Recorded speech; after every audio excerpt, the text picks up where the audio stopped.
Bismillahirrahmanirrahim. Akhlak Nabi itu bisa buat orang yang benci sama beliau jadi jatuh hati kepada beliau. Kalau kita udah jatuh hati jadi benci. Kebalik. Nabi orang yang marah kepada beliau jadi jatuh cinta. Kita hampir jatuh cinta jadi marah. Kebalik nih akhlaknya. Berarti kita harus belajar banyak nih dari Rasulullah tentang akhlak. Beliau tuh bisa bikin seorang perempuan yang suaminya baru terbunuh, ayahnya terbunuh, pamannya terbunuh, saudaranya terbunuh dalam perang Khaybar. Yang dia bilang orang yang paling saya benci di muka bumi adalah Muhammad. Terus tiba-tiba yang namanya Muhammad datang menghampirinya di dalam tendanya, ditemani oleh beberapa orang sahabat. Lalu kisah itu diriwayatkan, Nabi datang dengan raut wajah yang penuh empati. Dengan raut wajah yang penuh empati. Bukan raut wajah orang yang sebagai pemenang perang. Kan Nabi menang perang waktu itu. Sebagai seorang tuan, bukan. Yang empati. Yang kayak sahabat banget gitu. Datang Nabi duduk di sebelah Sofia. Sofia diam aja, marah banget. Cuma dia gak bisa ngapa-ngapain karena dia berstatus tawanan perang. Mau gimana coba? Mau dia tusuk? Gak bisa, dia sendiri. Dan dia takut bahwa dia akan diperlakukan seperti umumnya orang memperlakukan tawanan perang. Karena dia belum paham, belum kenal Rasulullah. Dia kaget ketika Rasulullah SAW minta maaf sama dia. Kaget, gak ada cerita orang dalam perang yang menang minta maaf kepada yang kalah. Ada gak cerita kayak gitu? Gak ada tuh. Yang menang minta maaf sama yang kalah. Maaf ya kami menang.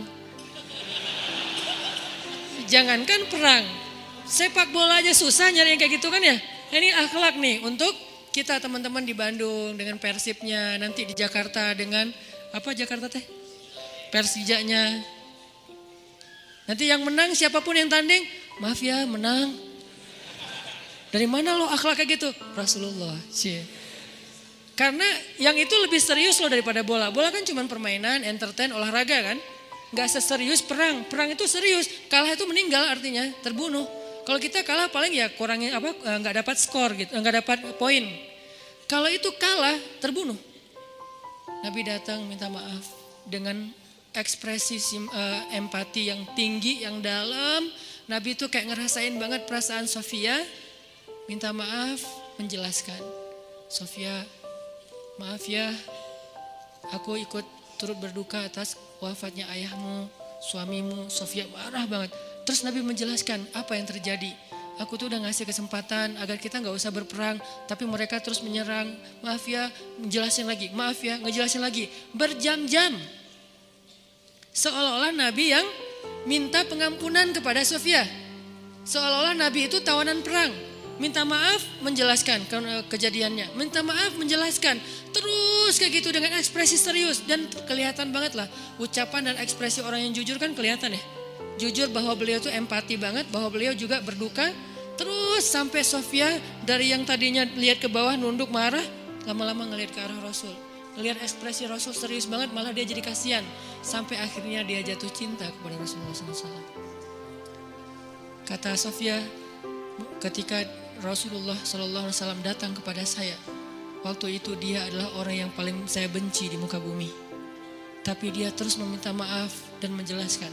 Meminta maaf dan menjelaskan. Sampai akhirnya dia menjadi orang yang paling saya cintai di muka bumi. Akhlak Rasul.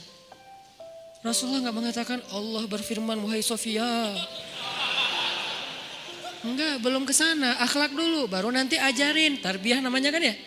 Sesungguhnya di dalam Al-Quran ada ayat tentang orang-orang yang kafir yang telah mati terbunuh. Enggak, Rasulullah tuh tahu. Jangan ngomongin tentang ayahnya yang mati terbunuh, ibunya yang pamannya, suaminya yang mati dalam keadaan kafir. Nabi gak mau ngomongin itu, kenapa? Menjaga perasaan Sofia. Kok masih dijaga sih perasaan? Kan mereka beda agama, mereka orang kafir. Inilah akhlak Rasul. Sehingga Nabi membahas yang membuat Sofia merasa kayak dihargai. Sebagai seorang janda, sebagai seorang perempuan, sebagai seorang yatim. Sebagai seorang tawanan. Sehingga dia takjub dengan akhlak Nabi. Akhirnya dia cerita, ya Rasulullah, belum beriman udah manggil, ya Rasulullah, saya pernah bermimpi bahwa dalam mimpi saya melihat ada rembulan di atas kota Madinah lalu jatuh ke pangkuan saya. Jibril turun bilang ke Rasulullah, apa maksud dari mimpi itu? Tahu nggak Rasulullah apa maksud mimpi? Apa Jibril? Maksudnya rembulan itu kamu. Maksudnya dia akan jadi istri kamu di dunia dan akhirat. Rasulullah langsung, aduh gimana ya? Rasulullah juga orang yang ra'fah banget tuh. Bil mu'minina ra'ufun rahim tuh Rasulullah. Gak enak, kan dia masih janda baru meninggal suaminya. Masa saya lamar gimana ya? Kata Jibril, ya Rasulullah, Allah suruh engkau melamar dia untukmu. Menjadi istrimu di dunia dan di akhirat. Rasulullah dengan gak enak hati mengatakan, Safiyah, aku ingin melamar kamu. Safiyah, gimana ya? Itu mah cewek ya. Saya mencoba untuk menghayati kisah ini dari angle cewek elegan ya.